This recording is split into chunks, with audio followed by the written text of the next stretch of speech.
Hello, everybody, and welcome to the Cheryl Technology channel. Yes, you heard it, Cheryl Technology. My name is Chris, and welcome back to another video just for y'all. It's a little short one, quick, fast, in a hurry. Today, I am going to, don't forget, like, comment, subscribe. And in this video, we are going to show, well, not we, because I'm just a me. I don't have multiple personalities, in case y'all wondering. In this video, we're going to be...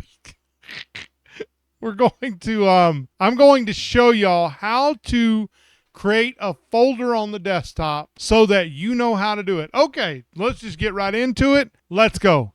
The first thing you're going to do, there's several ways to do it, but the best way, I think, for y'all that are just starting out and you're not technology savvy, well, by the time I'm done, you're going to be. So the first step is to right click. We're going to go to New. So you remember my last video, we did shortcut. This one, we're going to do folder. And then we're going to name it. We're going to do like test.